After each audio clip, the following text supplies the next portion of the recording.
আসসালামু আলাইকুম। এখন শুনবেন সংবাদ শিরোনাম।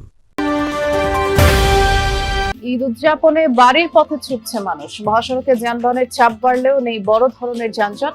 বাসে বাড়তি ভাড়া আদায় নিয়ে ক্ষোভ। লালমনিরহাটে ট্রাক চাপায় শিশুকন্যা সহ মোটরসাইকেল আরোহী দম্পতি নিহত। রংপুরে ঠাকুরগাঁয়ে অস্বাস্থ্যকর পরিবেশে তৈরি হচ্ছে লাচ্ছা সেমাই। অনুমোদন ছাড়াই গড়ে উঠেছে কারখানা। রং কেমিক্যাল ব্যবহার হলেও নজর নেই। নতুন জটিলতায় জুলাই আদেশের সাংবিধানিক ভিত্তি, গণভোটের প্রস্তাব বাস্তবায়নে আইনগত বাধ্যবাধকতা নেই সরকার বলছেন বিশেষজ্ঞরা। এতক্ষণ শুনছিলেন সংবাদ শিরোনাম। এখন শুনবেন বিস্তারিত। ঈদ যাত্রায় মহাসড়কগুলোতে যানবাহনের চাপ বেড়েছে। প্রিয়জনের সাথে ঈদ আনন্দ ভাগাভাগি করতে গ্রামের বাড়িতে ছুটছে মানুষ। ঢাকা টাঙ্গাইল মহাসড়কের কয়েকটি পয়েন্টে যাত্রী তোলার কারণে যানবাহনের কিছুটা জটলা থাকলেও বড় ধরনের যানজটের ভোগান্তির খবর পাওয়া যায়নি। তবে বরাবরের মতোই বাড়তি ভাড়া নেওয়ার অভিযোগ করেছেন যাত্রীরা। সিট ফাঁকা না থাকা, অতিরিক্ত ভাড়ার কারণে অনেকেই ট্রাক পিকআপে বাড়ির পথ ধরেছেন। ঢাকা ময়মনসিংহ মহাসড়কের আব্দুল্লাহপুর, টঙ্গী ও চান্দনা চৌরাস্তা এলাকায় সকালের দিকে যানজটে দুর্ভোগ পোহাতে হয় যাত্রীদের। ঢাকা চট্টগ্রাম মহাসড়ক ও ঢাকা ভাঙ্গা এক্সপ্রেসওয়েতে যান চলাচল স্বাভাবিক। পদ্মা সেতু দিয়ে বেড়েছে মোটরসাইকেল চলাচলের দিকে। পাটুরিয়া দৌলতদিয়া রুটে নির্বিঘ্নেই ফেরি পারাপার চলছে। সকালের দিকে যানবাহন ও যাত্রীদের বেশ চাপ ছিল এই রুটে। এমনি তো ভাড়া কত? এমনি তো ভাড়া তো এখান থেকে 150 টাকা নেয়, 200 টাকা নেয়। এখান থেকে নেত্রকোনার ভাড়া হয়েছে 300 টাকা, যদি চাই 800 টাকা 700 টাকা, এটা কোনো ভাড়ার পড়ে? অভিযোগ করার মতো কোনো কিছু না, মানে এরা যেটা ভাড়া করবে বিশেষ করে ঈদে যারা বাড়ি যাবেন, যারা পরিবার পরিজনদের সঙ্গে ঈদ উদযাপন করবেন, তারা ইতিমধ্যেই এই সদরঘাট লঞ্চ টার্মিনালে এসে উপস্থিত হয়েছেন। অনেকেই বসে অপেক্ষা করছেন, দীর্ঘ সময় ধরে তারা এই অপেক্ষা করছেন কখন এই তাদের যে কাঙ্ক্ষিত লঞ্চটি রয়েছে সেটি ছাড়বে। আমরা যতটুকু খোঁজ নিয়েছি, বেশিরভাগ লঞ্চই 7টার পরপর সময়ে ছেড়ে যাবে, কোনোটি 8টায় ছাড়বে, কোনোটি 10টায় ছাড়বে। তারপরও অনেকক্ষণ ধরেই তারা এখানে অপেক্ষা করছেন। আমরা যেই স্ক্রিনে যেই লঞ্চটি দেখতে পাচ্ছি, এটি ছাদের ঠিক দ্বিতীয় তলায়, অর্থাৎ লঞ্চটির দ্বিতীয় তলায় এখানে যাত্রীরা অপেক্ষা করছেন।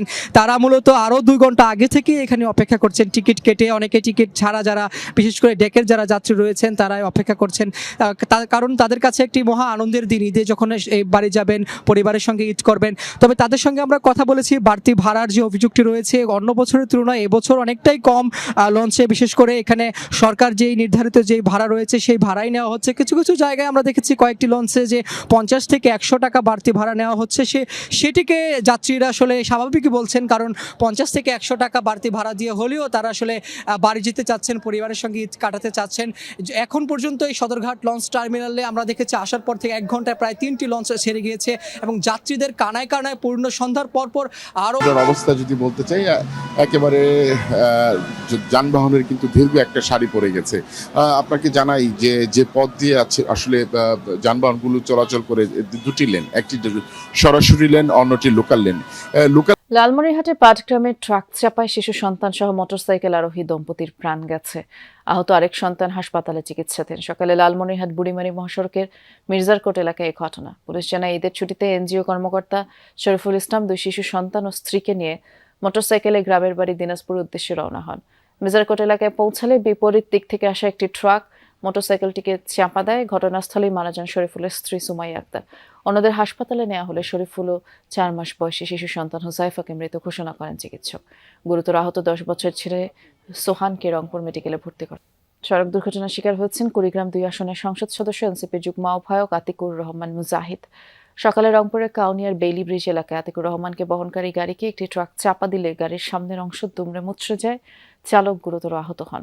এ সময় সংসদ সদস্য আতিকুর রহমান মুজাহিদও সামান্য আহত হন। পরে তাদেরকে হাসপাতালে নেওয়া হলে প্রাথমিক চিকিৎসা নিয়ে বাড়ি ফিরে যান এমপি আতিক।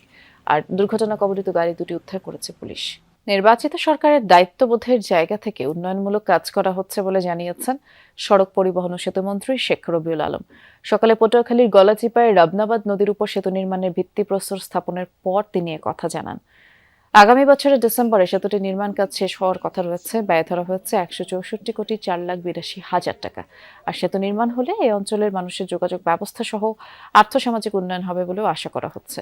মন্ত্রী বলেন, বর্তমান সরকারের জনগণের প্রতি দায়বদ্ধতা রয়েছে। সেই দায়বদ্ধতা থেকেই অগ্রাধিকার ভিত্তিতে উন্নয়নমূলক কাজ চলছে এবং এই যাত্রা নির্বিঘ্ন রাখতে পাম্পে রেশনিং পদ্ধতি বাতিল করে পাবলিক পরিবহনে পর্যাপ্ত তেল সরবরাহ করা হচ্ছে। এই যাত্রায় মহাসড়কে যানজট হতে পারে এমন ২০৭ স্থানে সার্বক্ষণিক নজরদারি রাখা হবে বলেছেন সড়ক পরিবহন ও সেতু মন্ত্রী। দুপুরে বরিশালের বাকেরগঞ্জের রাঙ্গামাটিয়া নদীর উপর গোমা সেতুর উদ্বোধন করেন মন্ত্রী। বলেন, মহাসড়ক গুরুত্বপূর্ণ সেতুগুলোতে মনিটরিং চলছে, ঈদ যাত্রা যেন স্বস্তি হয় সেই লক্ষ্যে ঠাকুরগাঁয়ে ঈদ সামনে রেখে নোংরা ও অস্বাস্থ্যকর পরিবেশে তৈরি হচ্ছে লাচ্ছা সেমাই।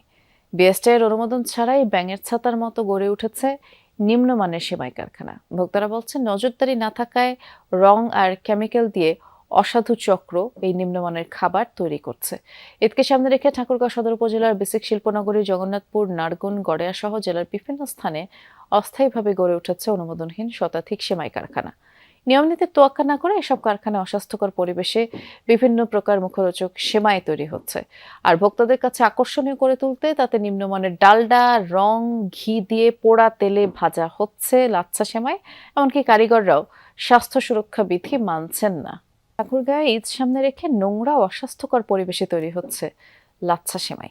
বিএসটিআইয়ের অনুমোদন ছাড়াই ব্যাঙের ছাতার মতো গড়ে উঠেছে নিম্নমানের সেমাই কারখানা। ভোক্তারা বলছেন, নজরদারি না থাকায় রং আর কেমিক্যাল দিয়ে অসাধু চক্র এই নিম্নমানের খাবার তৈরি করছে। ঈদকে সামনে রেখে ঠাকুরগাঁও সদর উপজেলার বেসিক শিল্পনগরী, জগন্নাথপুর, নারগুন, গড়েয়া সহ জেলার বিভিন্ন স্থানে ঠাকুরগাঁয়ে ঈদ সামনে রেখে নোংরা ও অস্বাস্থ্যকর পরিবেশে তৈরি হচ্ছে লাচ্ছা সেমাই। বিএসটিআইয়ের অনুমোদন ছাড়াই ব্যাঙের ছাতার মতো গড়ে উঠেছে নিম্নমানের সেমাই কারখানা। ভোক্তারা বলছেন, নজরদারি না থাকায় রং আর কেমিক্যাল দিয়ে অসাধু চক্র এই নিম্নমানের খাবার তৈরি করছে। ঈদকে সামনে রেখে ঠাকুরগাঁও সদর উপজেলার বেসিক শিল্পনগরী, জগন্নাথপুর, নারগুন, গড়েয়া সহ জেলার বিভিন্ন স্থানে অস্থায়ীভাবে গড়ে উঠেছে অনুমোদনহীন শতাধিক সেমাই কারখানা। নিয়মনীতির তোয়াক্কা না করে এসব কারখানায় অস্বাস্থ্যকর পরিবেশে বিভিন্ন প্রকার মুখরোচক সেমাই তৈরি হচ্ছে। আর ভোক্তাদের কাছে আকর্ষণীয় করে তুলতে তাতে নিম্নমানের ডালডা, রং, ঘি দিয়ে পোড়া তেলে ভাজা হচ্ছে লাচ্ছা সেমাই। এমনকি কারিগররাও স্বাস্থ্য সুরক্ষা বিধি মানছেন না। জুলাই আদেশের সাংবিধানিক ভিত্তি নিয়ে নতুন জটিলতায় রাজনৈতিক অঙ্গন। সরকারি দলের ভিন্ন মতের কারণে গণভোটের ভবিষ্যৎ নিয়ে শঙ্কা প্রকাশ করছেন কেউ কেউ। তাদের মতে, জুলাই সনদের বাস্তবায়ন এখন কেবল বিএনপির সদিচ্ছার উপর নির্ভর করছে। আইনজ্ঞদের মত, গণভোটের প্রস্তাব বাস্তবায়নে আইনগত বাধ্যবাধকতা নেই সরকারের, তবে জনরায় মানতে নৈতিক চাপ রয়েছে। সেই সাথে গণঅভ্যুত্থানে আওয়ামী লীগ সরকার পতনের পর দাবি ওঠে সংস্কারের, যেন রাষ্ট্র কাঠামোয় স্বৈরতন্ত্র ফিরে না আসে। তখনকার আন্দোলনে অংশ নেয়া সব রাজনৈতিক দলের দীর্ঘ আলোচনায় চূড়ান্ত হয় জুলাই সনদ। জনগণ তাতে মত দেয় গণভোটের মাধ্যমে। জুলাই আদেশ ও গণভোটের 4 প্রশ্নে সম্মতি ছিল না বিএনপির। উচ্চকক্ষে পিআর সহ নোট অব ডিসেন্ট দেওয়ার সিদ্ধান্তে অনড় ছিল দলটি। জুলাই আদেশ অনুযায়ী শপথ কিংবা ফলাফলের 30 দিনের মধ্যে ডাকা হয়নি সংবিধান সংস্কার